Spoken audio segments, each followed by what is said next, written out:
We good to go? All right. Sorry about that. Hi, everybody. We're going to have a fantastic panel with various people involved in the entire crowdfunding ecosystem. We're just going to say who we are and what we do very briefly.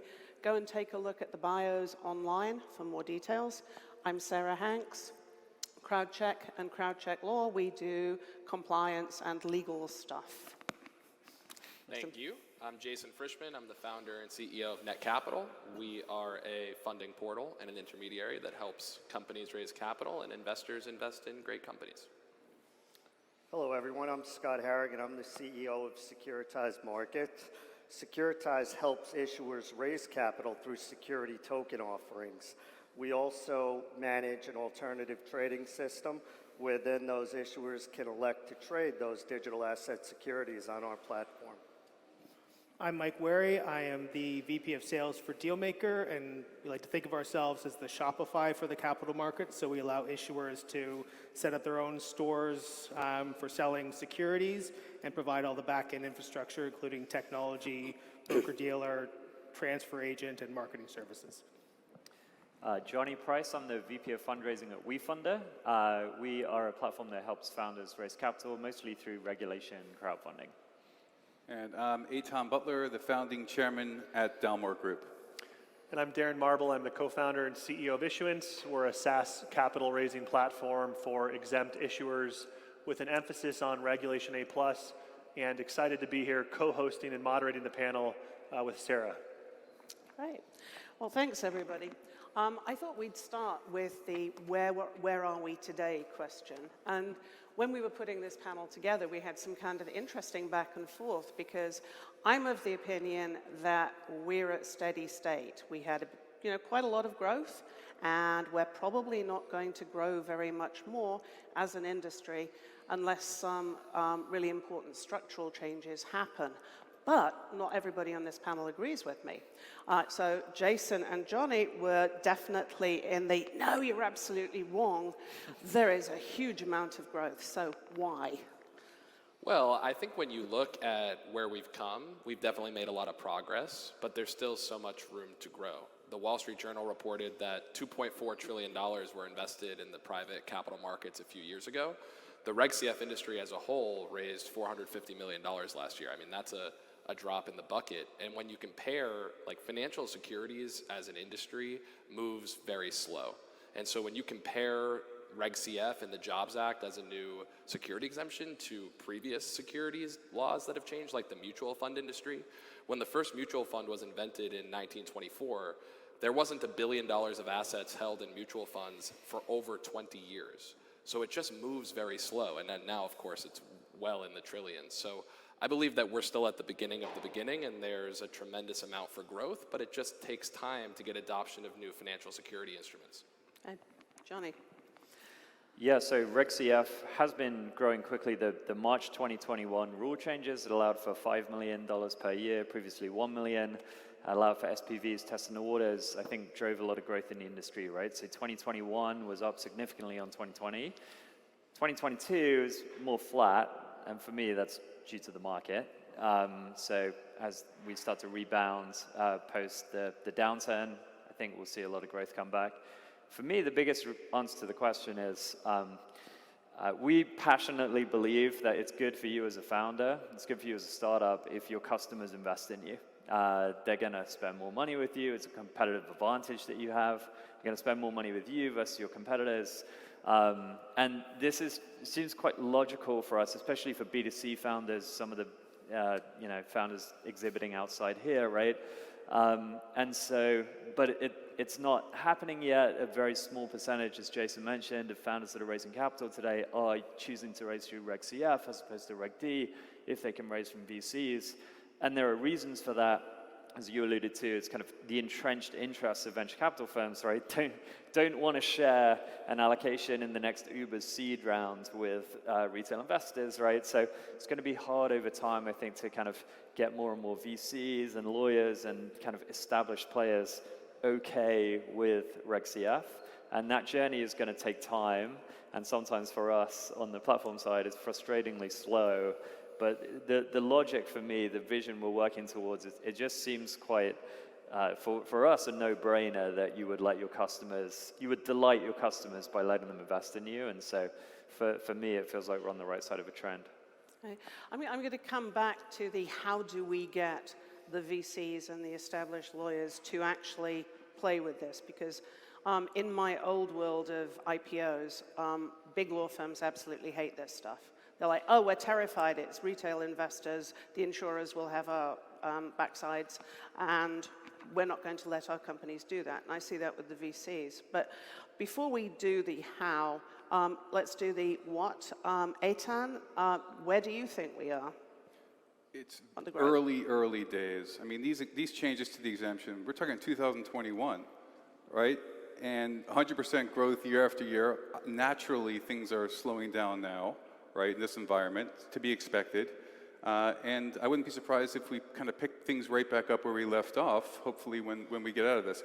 And also don't forget that from a, digital security perspective, right, which is an interesting topic in itself. There was, in 2020, there was 24 million or so digital securities, NFTs, that were issued.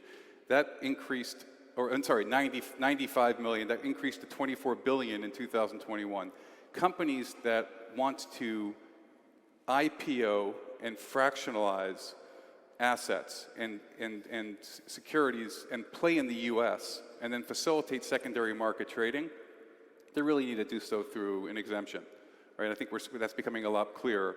So that whole community that has all of that momentum in this generation, I think, are starting to look at these exemptions, like Regulation A, which has an immediate path to potential liquidity, right, that's very unique.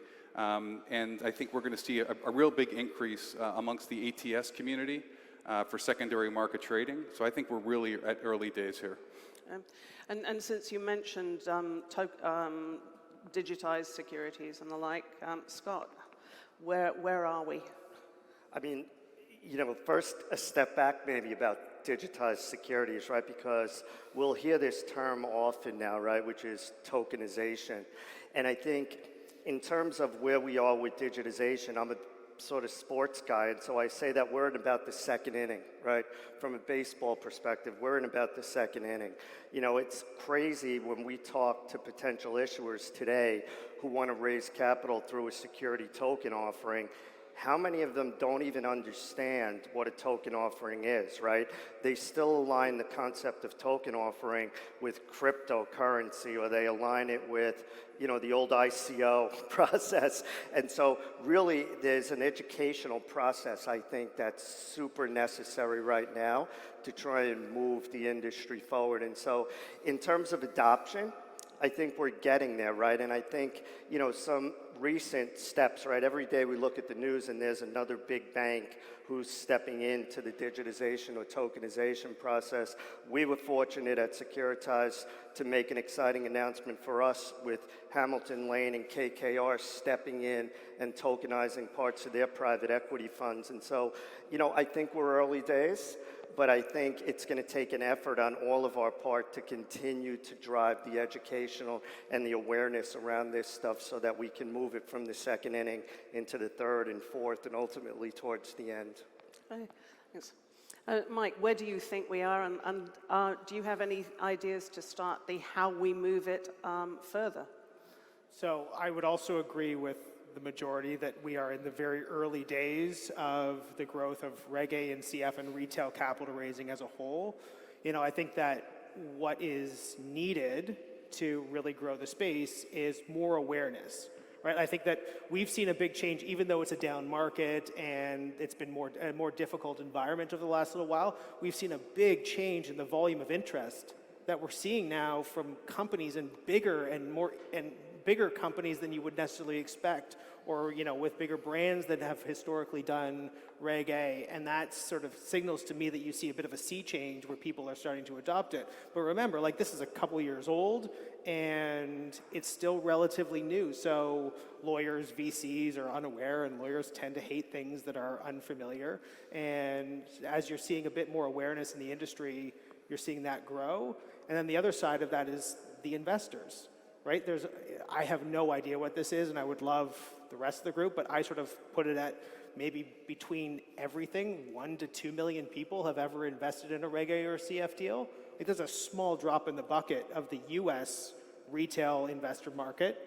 And if you look globally, that's like just fractions of basis points. And so the more awareness that individual investors have about these deals and the more companies that are out there looking to raise capital, I think you're just going to see this space grow and grow and grow, but it needs more awareness.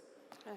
And anybody else got any ideas on how we reach out, especially to investors? Because as I've mentioned in our discussions, it's the rich people who have the money, and that's the money we want. So how do we get them into that market?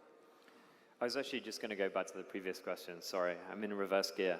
But I just really want to double down on what Mike said, because the Jobs Act was written in 2012, and I came to this party late in 2018. I think some of you guys on the stage maybe were kind of instrumental in getting that through Congress and have been there from the early days. But it was passed in 2012 as a response, I think, to the Great Recession, right? And it's the economy is recovering sluggishly after 2008.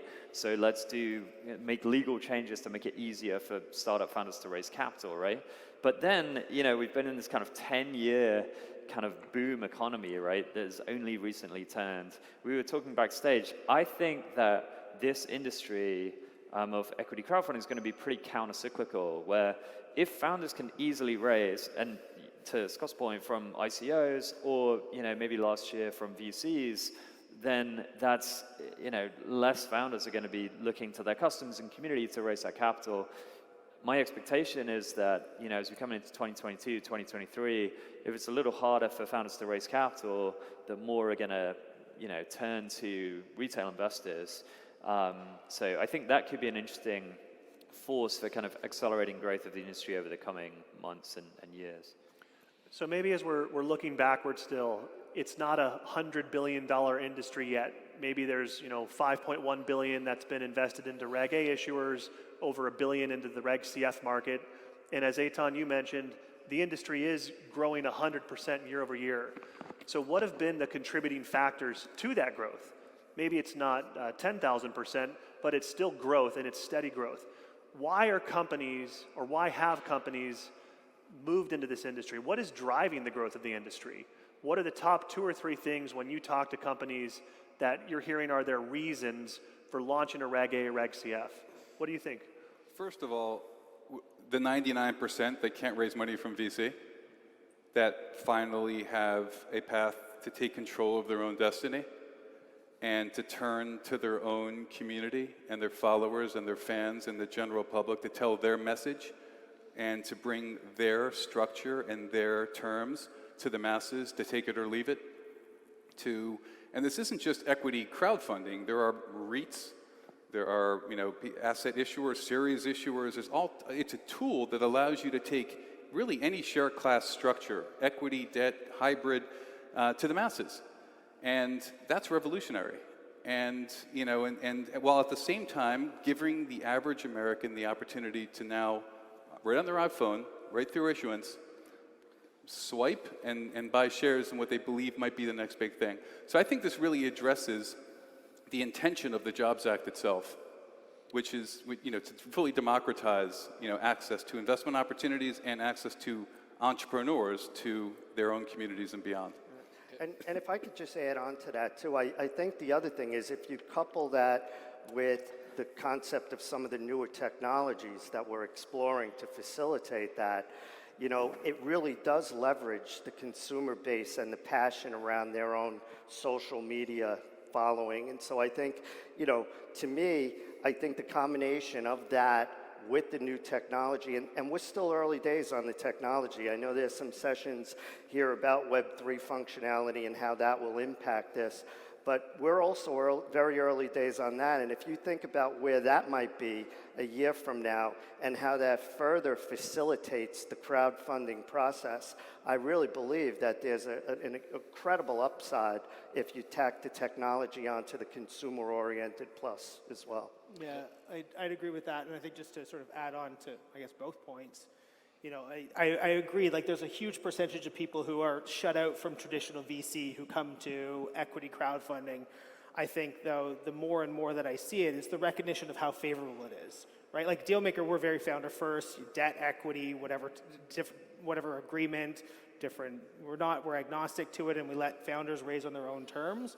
But it's favorable, right? Like you can set your valuation. You're not giving up 20% and a couple seats on the board. You can manage that however you would like. And then the other thing is just the power of the community. Like Johnny, you mentioned this, and I think other people have too, right? Like raising from customers or building a customer base. And yes, it's all great if you're going to get a bunch of money from Anderson or Sequoia or something like that. But like, how powerful is it for a business to say, hey, I've raised 3 million, 5 million, 50 million, whatever the number is, from my customer base, and now they're the most passionate advocates of my business and are going to help me grow. And that's how you build true brand ambassadors. If you economically incentivize somebody for you to be successful, they're going to be very powerful advocates. And Darren, you mentioned this could become a $100 billion industry. I think everybody sitting on this stage believes that at least, or we wouldn't be in this industry. And to me, it's just a matter of time. And one of the themes I think that you started with, Eitan, is control. And we've sort of built on that. And it's not just control with the fundraising process, it's control of your board, it's control, even the founders that feel like they can get venture funded, and they do get venture funded, it feels very much like you're flying by the seat of your pants and you're just kind of like swept up in the wave, and the terms are the terms, and you kind of take it or leave it, and it's a much different experience doing it this way.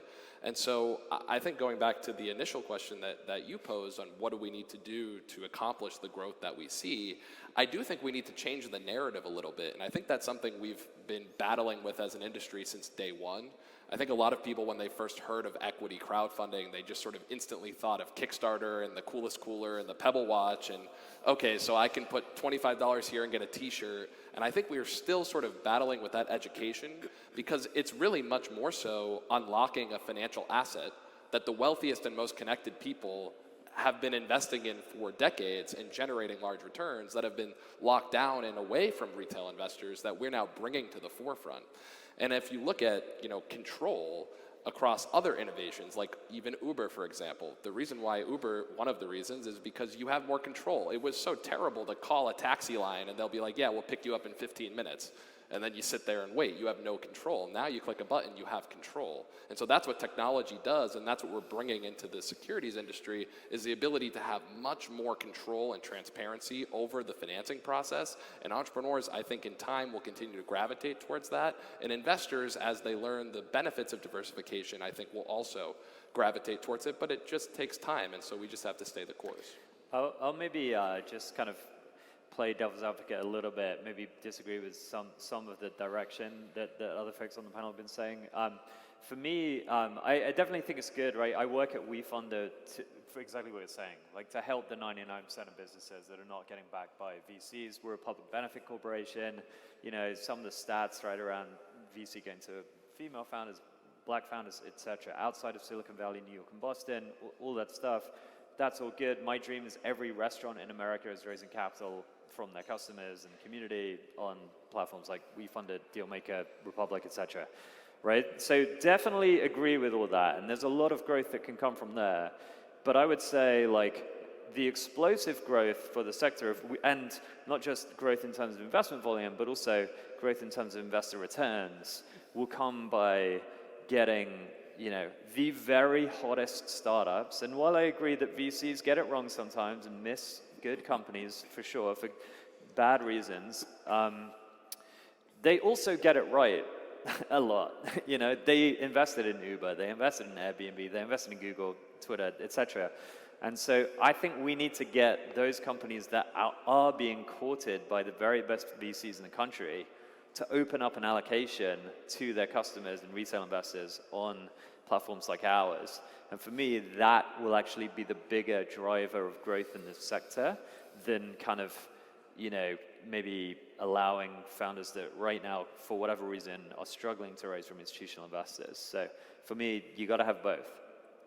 I agree with that. And I think that's another area the industry can evolve into is sometimes I hear this dynamic of, well, I either go venture or I go with an investment portal. Yeah, I think the future is both. For sure. I don't see, venture provides something completely different than what Yep. portals bring. And there's no reason, in my opinion, why the best sort of round for a private company wouldn't be all-encompassing of both with allocation to both sides. So I completely agree with that. I want to dig into that for a minute because we're talking about a lot of the benefits for founders. Why are founders running a Reg A? Why are founders running a Reg CF? And what you're hearing is they can set terms. Well, that's attractive for anyone that wants to retain ownership and control of the business. But let's look at the other side of that coin, Right. the retail investors who are buying into these deals on all of our platforms, through all of our businesses. I've always thought the way this industry experiences massive mainstream growth is the retail investor has to win. Right. They've got to get an opportunity to invest in an early stage company and earn a 5x, 10x, 100x return the same way a VC does. So from a perception standpoint, the early criticism of this industry by traditional venture is that only desperate companies or distressed assets were launching a Reg A plus Reg CF. Is that still true? Is it only desperate businesses? Has that changed? And how do we keep in mind the investor in this process? Because if they don't win, I don't see how the industry grows. Reporting. Companies like King's Crowd that are starting to bring transparency into the industry. The allure of investing for the first time, someone who's not yet accredited, wears off pretty quick after you make your third or fourth investment, and your wife is like, really? You want to keep doing this? So I think that, it's gonna get real, and just like the issuers are getting more sophisticated, I think the investors are ultimately going to get more sophisticated. The platforms are going to get more sophisticated as well. And I think that's really going to resolve a lot of that. Yeah. I think we were talking a bit backstage about the thing that we all thought separately, we observe as the biggest change. And for us, the biggest change has been the quality of companies that have been approaching us, right? If I even think back just a couple years ago, we very much were in that, oh my goodness, we're their last resort.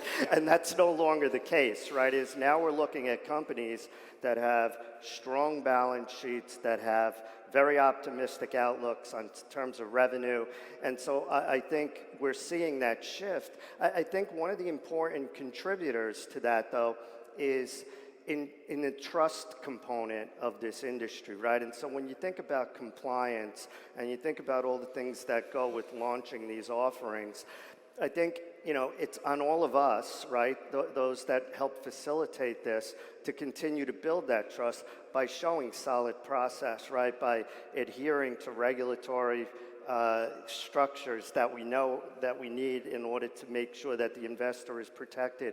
And so I think that will be a continued evolution here, is working in tandem with regulators so that the retail investor understands that this is a safe place to be. So not only do they have the upside of investing in these very high opportunity companies, but at the same time they know that they're protected. And so I think that has definitely over the past 12 months shown itself. I think it's difficult too with this asset class in particular because the time horizon is so long. And so the industry's only been, for Reg CF specifically, 2016. So that's 6 years. Typically the time horizon is 7 to 12 years when you invest at the earliest stages. So we're not even yet ready to make broad sweeping generalizations or conclusions.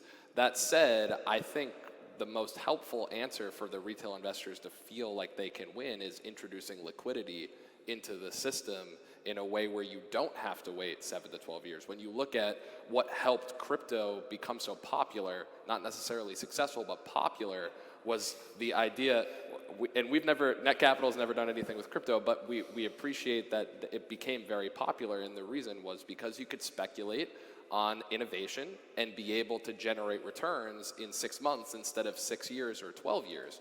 And so as we continue to facilitate more and more offerings with more and more investors, there's going to be some pressure on the industry, if there's not already, to produce a liquidity solution that works for investors, that allows them to get liquidity if there's interest. Obviously, this is a risky investment, and not all small companies are successful, and you should never invest more than you can lose, and all of the disclaimers that we're all very comfortable with on the stage. But even when you invest in a winner, it can be very frustrating to see the paper gains and not be able to translate that into your mortgage payment or your car broke down or whatever the case may be. So I think that's an important step for us as an industry. Yeah, Can we talk a minute about the whole liquidity issue? Because we're at a very interesting point in the industry where we are seeing a number of the companies who went out in 2016, 2015 for Reg A, getting to the point where they have to go into the public markets.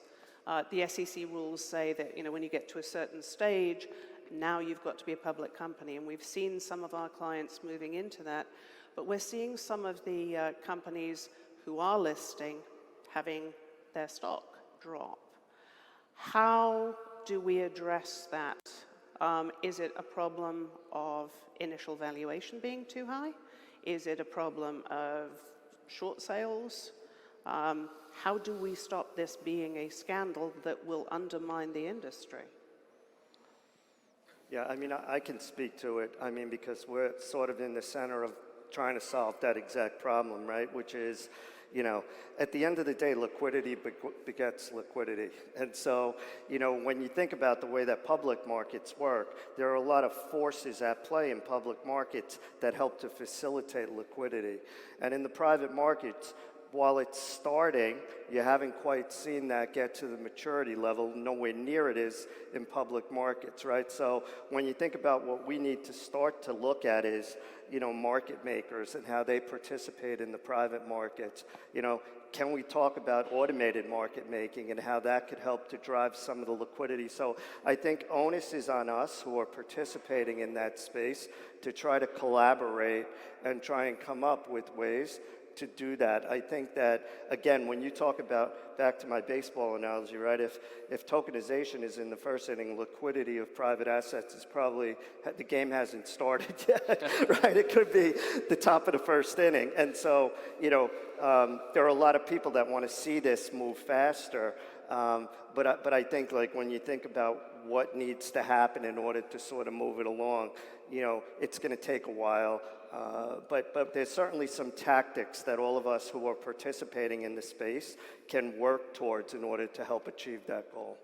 It's a daunting task because the Jobs Act was born for a lot of reasons, but one of which was the acceptance that the public markets wasn't working for not billion-dollar companies. And that's new. That wasn't the case in the 80s. That wasn't the case in the 90s. That's new in the 2000s, really since the dot-com bubble burst. A lot changed in the dynamics of going public that made the public markets not a good fit for as many companies as it used to be, and the Jobs Act is a reaction to that. But that's a daunting task because there's a lot in the ecosystem of the public markets that doesn't yet exist in the private markets. And even just the people that we've collected here on this panel, we're already touching many of those facets. And then King's Crowd is another good example of providing independent analysis on deals. But there's so much more that needs to be built in this ecosystem to start to provide good value to private companies that's comparable to what you can get in the public markets. But I think we're doing a great job being only 6 years in. I think we need to recognize that it's very, very young. Yeah, and I think there's been, if you look at some of the companies that have IPO'd and had the run up and then a bit of a downward trend, some of that can be explained in the context of this year in a very difficult market. I really do agree that there is a big issue with supporting companies in an IPO that are not the big unicorns that are public and splashy, like those are the ones. But even those have had a terrible track record this year. And, we were talking about this earlier, that so much of the valuation gains are being eaten up by companies staying private longer. And we've also seen excessive valuations and that's gone away recently.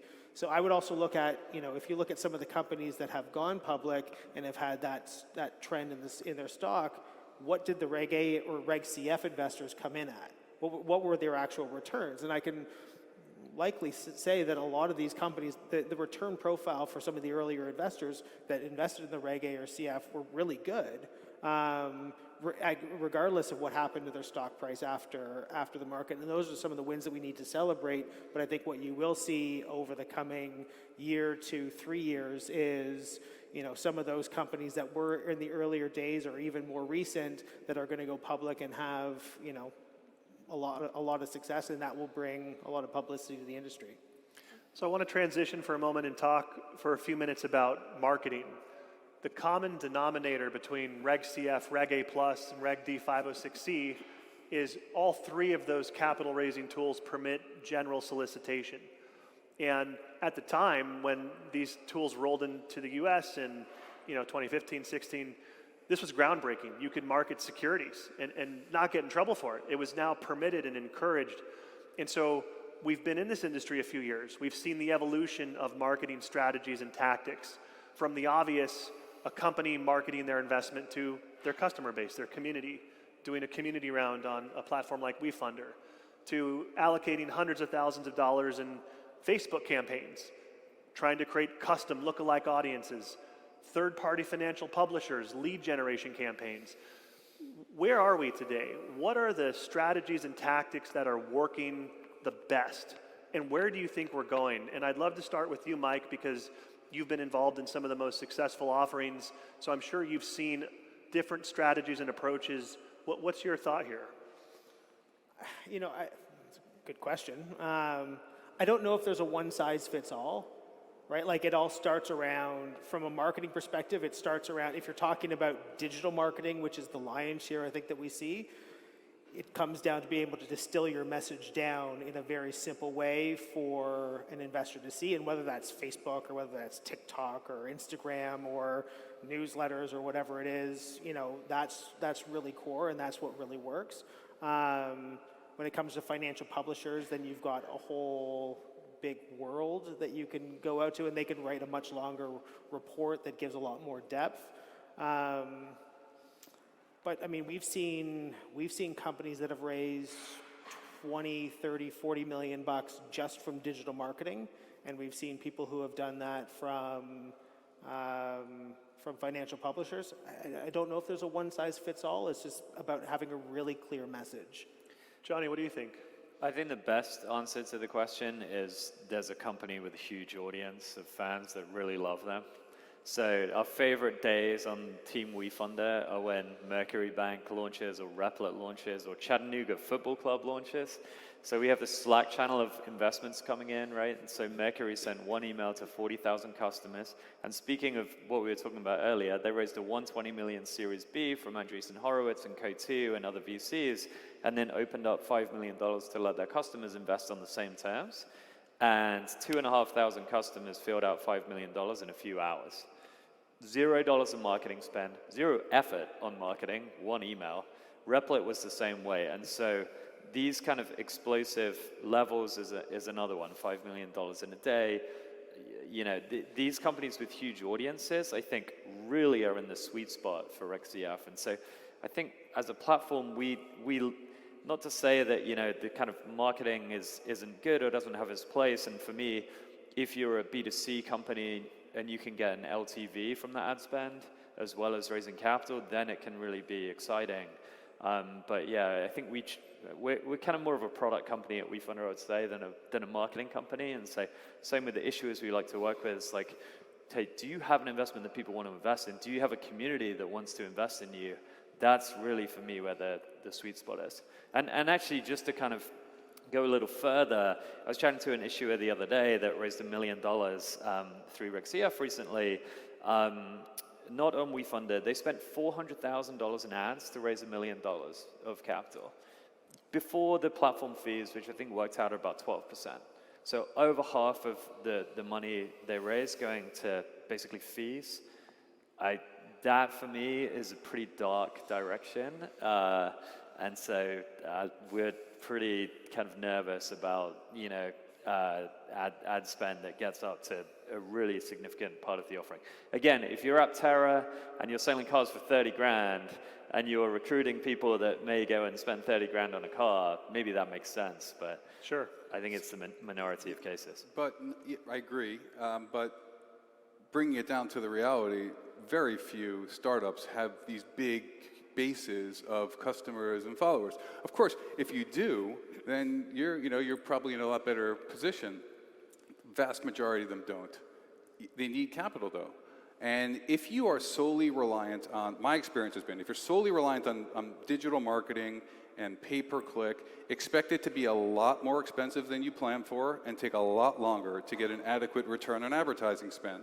Some might not care as much because they have an adequate enough valuation to factor in a higher cost of raising the capital that they're looking to raise. One interesting thing that we've been super focused on for Reg A and Reg D is syndication. What I mean by that is, our model is to enable issuers to put the Invest Now button on their own domain. So they become the sole beneficiaries of their own marketing and promotional efforts, right? They handle the funnel, the follow-up, et cetera. Now, once they're at a position of strength, they could then approach potential syndicate partners, just like the old school days with Regulation D offerings, right? So you could house your offering on your own domain and direct all of your marketing and promotion and press and friends and family and neighbors and institutions to that, where there's no distraction. But you could also then co-list your offering on other platforms. And you pay them a higher commission, but it's investment banking-like fees for investment banking-like services. And that's something I think we're really going to see a lot more of. I would mention that we should probably flag the difference between the various exemptions in that kind of scenario, because there is a structural problem with syndication for Reg CF. Yeah. You can't. I mean, it's one intermediary and one intermediary only, and you have to be very careful what you say on your own platform with respect to the offering. Reg A, you can do regular, real investment banking syndication, and you can advertise on your own platform. And that's one of the things that I find is a structural problem with the industry as a whole, is having to explain to issuers, well, yes, when you did your CF, you could do that. Now you're doing a Reg A, you can't do that. And they're like, why is there a difference? You're making this up, right? And we have that conversation with our issuers all the time. So, which leads me to regulatory issues in general. What are the major roadblocks? What needs to change? And is it the SEC or Congress, whatever Congress looks like by tomorrow or whenever they sort it out? What are the changes, and how do we get those changes made? Can I go back just really quick? I just wanted to react to the comment on community, because I think Johnny's perspective is spot on, and Eitan's adding color to it, where everybody has a community.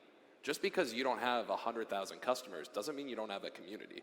If you're out and you're starting a business, you have a community, even if it's only 4 people, 5 people, 10 people, 100 people. And you can use this mechanism as a way to build your community, but you have to try. You have to put in the effort. You have to put in the legwork. You can't just, expect to send an email out to 40,000 people and magically $5 million will show up. If that happens, good for you. But for most people, you have to work for it. And I think one of the biggest advice with respect to general solicitation that I like to give founders is sometimes you struggle with raising capital because you think it's asking people for money. It's selling a product. You're selling your own equity. You're giving people the opportunity to buy your equity where they otherwise would not have that opportunity. And so you're bringing an opportunity to the market. And I love when founders go to their own community with that sort of message. I think that's very successful. But I'm sorry, your question is also, your question about regulation is also very important, but if anybody else wants to jump in on that'd be great. I have one idea on the regulatory side. So we look at, with MV at Angel List, right, where syndicate leads can earn carried interest on deals that they're doing on the platform. And so, the very best then angel investors are putting their deals onto Angel List through Reg D, accredited investor only, because they're economically incentivized to do that. And the SEC has to date said, we don't want to tax retail investors who's carried interest. Kind of fair enough, like they're trying to look out for retail investors, but I think the unintended consequence of that then is that the quality of deal flow is significantly impaired, because these hot angel investors that have all this awesome deal flow, they're going to put it on Angel List where it's accredited investors only, as opposed to putting it on WeFund or Republic or a Reg CF platform. Whereas if they were able to earn 10% carried interest on the entirety of the Reg CF offering, as they are in Reg D, I think you'd see quality of deal flow significantly improve, and that will be a tremendous driver of growth in the sector. Does everybody agree with that? Well, I would kick in from a different perspective, only because I'm speaking about it more so from the digital asset security side, which is slightly different, is I think the biggest struggle that those of us that operate in this space are having right now is that there are a lot of firms out there that are taking advantage of, I call it regulatory arbitrage, right? And so, for those of us that are doing it and playing by the rules, right, that we have, a registered transfer agent and an ATS and a registered broker-dealer with all of the compliance that supports this. I think what I would like to see in our vertical specifically is the SEC, working with us, with policymakers, with providers to come up with some set of global standards for digital asset securities, because I think that on the traditional side of the business, there's certainly opportunities, right? Like we could look at some of the rules around marketing and what issuers could do, after the Form C is filed, and can we get some advantage by loosening that a bit, like without reducing protections. But just being selfishly focused on digital assets, it sort of still is in some cases like the Wild West, right? And so what we want regulators to do is to set some sort of global standard. And maybe it's not global at first, maybe it's a national standard at first. But I think there's a lot of work to be done specifically in the line of business that we're operating in, and we're hopeful that the next 12 months or so, we can collaborate with the SEC and sort of move that forward. Do you think that's likely? I think they're motivated to do something, right? I don't know. We've met with the agency, and by talking to them that they want to get something done. I think when you look at the firms that have taken advantage of this regulatory arbitrage, they're giant, right?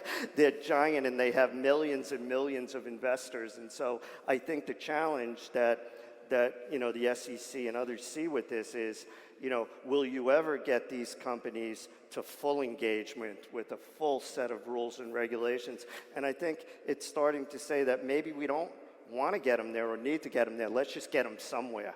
And so, in a way, companies that are doing this and playing by the rules are slightly disenfranchised. In fact, very disenfranchised compared to some that are taking advantage of that right now. And so, the hope is that we start to bring that back into more of a sense of a normal structure that can apply to everyone operating in the space. Can we dive in just for a minute for Securitize specifically? FTX, Binance, SBF, Sam Bankman-Fried was worth $15 billion one day, is worth less than $1 billion yesterday. Does that kind of implosion help or hurt digital asset securities? What's the Securitize perspective on what's happening in the industry at large right now? Yeah, it's a great question. And, the first thing I lead with all the time, and I think I even said it today, is we don't do anything with crypto. We're not associated with crypto. But tangentially, we're always in the conversation, right? So like when somebody brings up something that's happening in that space, we find ourselves aligned with it. And our counter to that is our message to the marketplace right now is, Securitize leans on taking a traditional capital raising, security issuance, and trading process as it exists today, but using the efficiency of blockchain to make that a better user experience and make it a more protected investor experience. And so, it's a challenge that we still have, Darren, and it's not an easy one to overcome. In good times, it's a great way to sort of go along for that ride or ride that wave. But in times when the news isn't so great, we have to keep reminding the companies that we work with and the investors that, what we're doing is literally a traditional process governed by traditional rules, but using the efficiency of technology to make that a better process. It's an interesting point you just made about the whole traditional process, because this is the point that I'm always trying to get over with the SEC and usually failing, which is the security is still the security. The fact that you've got a blockchain somewhere there is absolutely irrelevant. It's just, it's a different way of recording things. And I think that's something that they've really not focused on. And is there anything we can do to convince them that this is traditional? Yeah, it's an interesting question because if you think about what the SEC is mandating to companies like ours right now that are operating on the blockchain, right? As a transfer agent, we're still required to maintain dual sets of records, right? Which is ridiculous. Right? Like, so we have to maintain one set of records on the cloud and the other on the blockchain. And every day there's a reconciliation between the two. Even though if you really sat down and understood the blockchain, which up until a couple of years ago I didn't at all, but now that I do, having operated in the traditional space, you realize that it provides an incredible layer of investor protection and transparency that just doesn't exist in traditional markets, specifically in private markets. And so, you know, I think we actually petitioned the SEC to consider recognizing the blockchain as the source of truth. And so we're still in the middle of those discussions, but it's going to take a lot of convincing, right? There's a lot of questions. You know, I think the issue that we talk about from a regulator's point of view is that in this space, specifically in the digital asset space, there's limited staff at the agency, right? And so they've tried to buoy the staff, and I think now they might be up to 40 people or so, but you know, there hasn't been resource against this, and it's necessary in order to evolve. And so, listen, I remain hopeful. As someone who believes in this technology and the benefits of it, you know, we'll continue to do our part to try and push that. And, you know, hopefully we see some progress on that. And I feel like they're committed to working with us, but I think we just need to keep that momentum going. So maybe we can transition now kind of looking forward to the future. And the trend I want to point out or discuss is consolidation. I think one of the biggest challenges in this industry is it's actually fairly complicated to launch a Reg CF and a Reg A+. And if we use Reg A+, you need an auditor, you need a securities attorney, a platform. 99% of issuers use a broker-dealer. All of them should use a marketing firm. Let's not forget the transfer agent. So you're having 6 conversations, maybe times 3 if you're going to do your due diligence on each of these types of firms. We're starting to see consolidation. And I want to start with you, Mike, because Dealmaker has been maybe a leader. You're at the forefront of this trend. You started out as a platform. You now have a broker-dealer, a transfer agent, and a marketing agency. What's the logic behind that strategy? Is it working, and where do you see the industry headed? Yeah, I think that it really came from our customers, right? It's part and parcel. It's very difficult to deal with so many different groups. Now, we're not every group. We're not auditors, or we're not lawyers or securities attorneys, but like that was the request. We want a more simplified process. Now, we're still relatively agnostic. We love working with partners like Aton and Dalmore. We love working with, we have our own in-house marketing firm, but by no means do we mandate that or need somebody to use it. We're happy for them to use other marketing partners, and we don't have enough capacity to do that. But it's been very welcomed. People really like it. And so yes, I think that it's working, and I think that that's, you know, the foundation of what we're trying to do, and figure out what additional services or tools companies might need that can support them in their efforts of raising capital and evolving over time. You know, like we see a lot of issuers go from a 506B to a 506C, so the 2 Reg D exemptions, to a Reg CF, to a Reg A, and carrying them through that time. So we're trying to figure out how do we support them and how do we provide the tools to manage communities, engage their communities, and support the apparatus of the raise. So. Right on. And Aton, what do you think? You have had Dalmore Group. You've been a leader for 17 years as a broker-dealer and compliance engine, and now you have a platform. And I'll stop you at the TV show. So I'll let you do the platform, but no TV show. But tell us, you know, is it a reaction to what you're seeing from others? Is it, you know, you're getting the same types of inquiries from your customers? What was your logic in that move, and what are your plans for the future? You know, I think you want to do both. You know, the industry is evolving, and certain providers in the space are acquiring other entities or launching their own. So you always kind of want to be one step ahead as a provider yourself. What Dalmore is doing specifically is we have a path for issuers. It started really with Reg CF. It became a bit cumbersome to have multiple providers when you have a client that's a startup that's looking to raise a CF that wants everything kind of packaged. They want to know that they don't want to worry about signing this contract and being introduced to this entity. They want to have a kind of a simplified and streamlined practice. Now, at the same time, we've chosen not to kind of yet bring marketing per se in-house. We'd rather focus on all of our clients, what is working well now, and that could evolve and change, right? So it depends on, certain types of marketing companies do well with certain types of issuers. All right, so rather than pushing an in-house approach where we take everything, we like to be a bit more open-sourced in that way. And that allows us to work with more participants in the industry, and it allows us to present more solutions and options to issuers that come to us. Fantastic. Yeah, what are your thoughts? Well, I think it's necessary. And I think that's really our job as an investment portal ourselves at NetCapital, more than anything else, is to make the user experience for the customer as seamless as possible.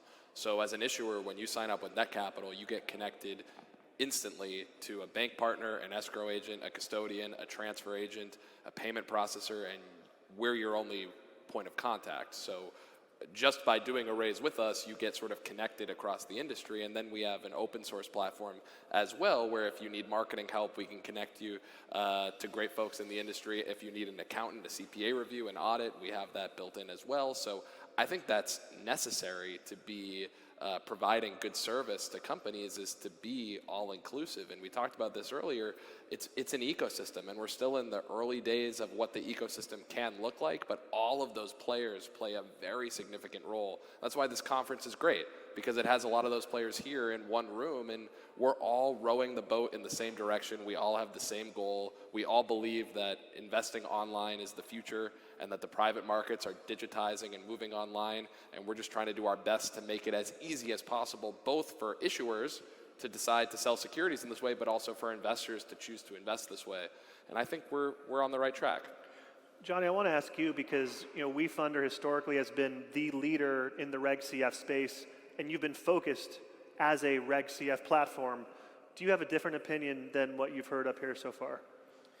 Yeah, no, I think WeFunder is focused in Reg CF, right? I think probably part of the reason we're the #1 Reg CF platform is because we have been focused on it. We haven't got into Reg A. We haven't got into other industry verticals. We've stayed focused on startups. Startups in our DNA. That's why I'm in flip-flops, I guess. So I think we're gonna stay focused there. I think consolidation-wise, I expect to see. It was interesting to see Start Engine acquired Seed Invest last week, right? Republic acquired Nextseed last year. I'll be shocked if there isn't more consolidation of platforms. Every week on Sunday, I wake up and look at the King's Crowd investment volume report from the last week, and there's always a lot of smaller platforms, right? And it's like, there are high fixed costs in doing what we do, right? And as a founder, you want to be going to platforms where there's more investors and more activity, and so I think it's going to be very natural to see more kind of consolidation of platforms over the coming years. Yeah, speaking about one of the fixed costs, and you all knew I was going to bring this up because I am the crowdfunding wet blanket, and I spend a lot of my time saying, whoops, you're doing that wrong. So one of the things that does concern me as a compliance shop and as a lawyer is compliance. Compliance is terrible. There's got compliance with respect to what you say when you do the initial offering, and then the ongoing reporting requirements afterwards. And it's worse in CF than Reg A because you don't have the SEC interfering. As we know, with Reg A, the SEC is going to review the filing, usually, whereas there's no review with CF. How do we improve compliance? Because if something goes very, very wrong, it's going to be bad for the entire industry. And I'll start with the two funding platforms there. Well, we love compliance. One of our mottos is compliance is the path to profitability. So I think the rules with respect to Reg CF, we at NetCapital, like WeFunder, we focus mostly on Reg CF. Reg A is a bit different because the process of qualifying for Reg A is much more cooperative with the SEC, whereas with a Reg CF, you're basically just giving notice to the SEC when you file your Form C. But the rules are pretty straightforward, and I think the best path forward is just education, making sure that when issuers come to your platform, you're being extremely communicative as to what are the rules. Because ultimately, as intermediaries, we cannot control what the issuers choose to do. And the issuers are the ones that have to abide by the rules, particularly general solicitation rules, and the way in which you market your firm. So, we go above and beyond in terms of how we communicate what those rules are. And then we have to monitor it. But as you gain the amount of offerings you have, it can become cumbersome to monitor. So it's very important to have strong education. I'll say something, maybe this will be controversial, you may disagree with me on this, Sarah.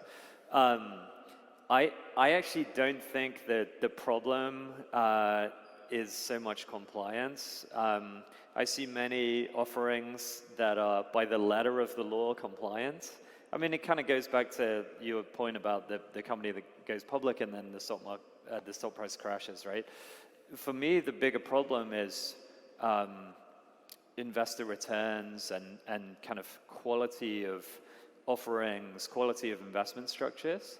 And so I think you can have an offering that's letter of the law compliant, but, spirit of the law, a problem. And for me, the example I gave earlier of where it's like a lot of money being spent on ads because you can't raise from investors unless you're kind of pumping tons of money on ads. That is a much bigger problem for me for the kind of future of this industry and the sustainability and the investor returns in this industry than the lack of compliance. Obviously, we need to be abiding by the spirit of by the letter of the law as well. Compliance is important, but I actually see the bigger threat to this industry long term, less letter of the law compliance and more the spirit of the law, if that makes sense. And just to add on, right, is when you think about who we're dealing with in most of these cases, we're dealing with founders who maybe have raised a little bit of money and they're building technology, right? And so when you go at them, they often will stumble out of the gate because now you start throwing all these things at them. Oh, we need financials, right? We need to start the Form C, and it takes them out of their element. So I think to your point, you're exactly right. The onus is really on us to try and be as helpful as we can and communicate as much as we can through the process, because I don't think it's that issuers aren't intent on cooperating. I think, they're eager for success as well. Right. I just think, the focus there is not on compliance, right? It's on building their business and building technology. Yeah. And so often compliance sort of takes a secondary seat, and it's our job to make sure that it comes back to the forefront. Yeah. Which is natural. I mean, I was very happy to hear Jason say that the rules were relatively straightforward, because there are a lot of people who say that all of this is far too complicated. Yeah. And I tend to look at this and go, well, it looks fairly straightforward to me, but then I grew up in the IPO market, so Right. that's different. It's all relative. Yeah, It's all exactly. relative. But, is there anything that we can do to make it easier for them? And we've got lots of memos and things, but the guys who are building the technology, they're not reading our memos. How do we help them? Mike, any ideas? No, not really. When you talk about compliance, when you said, compliance is terrible and we need to, what did you have in mind? Yeah, I mean, internally, we have a rule that if you take a Reg CF filing and if you can't find 3 misleading statements in it, you haven't read it properly. So you've got problems going in. These days, we've also got things like, eligibility. Is somebody filtering to make sure that the company isn't an investment company, that there isn't a co-issuer issue there? So that's the going in thing. And then the ongoing is, which you guys are not responsible for at all, ongoing Reg CF filings. Yeah. Which where I think it's like something like 28% of the people who should file are filing. I was going to mention that actually with one of your previous questions, which was what regulatory changes do we need? It's not only do some people who need to file aren't, it's very easy to not, to basically meet the criteria to get an exemption from filing your annual report. And I think that liquidity is the #1 thing that needs to be addressed by the regulators in the next few years, and reporting obligations so that information is in the market is very important. With respect to compliance, I can only really speak to what we do at Net Capital, but our strategy has been standardize, standardize, standardize. The more complicated that you get with the securities offerings and the terms and the preferences, the more likely you are to have an issue in your Form C, or to have an issue with respect to the way that you're doing things, or the board resolutions, or the authorizations, or the way the transfer agent's set up. And so we have one security structure. We use every offering uses the same security structure. And as a result, we've really standardized a lot of it to not only reduce cost for the issuer, but also to maintain a very high level of compliance. I think it's been a great panel discussion. We'd like to thank the panelists for their incredible insights. Let's give it up.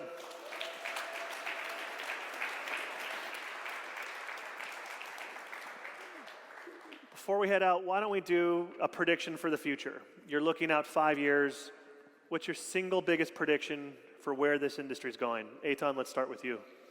I think that most significant assets in the world are going to ultimately become fractionalized and made available for secondary market trading through tokenization.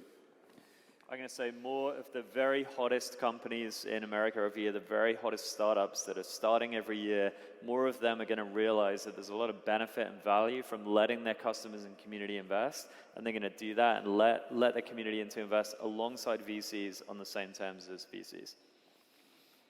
I think what we're going to see is just this whole market going global, right? Global syndicates and people coming together and being able to, leverage the entire, global or most of the globe's investor base, and yeah.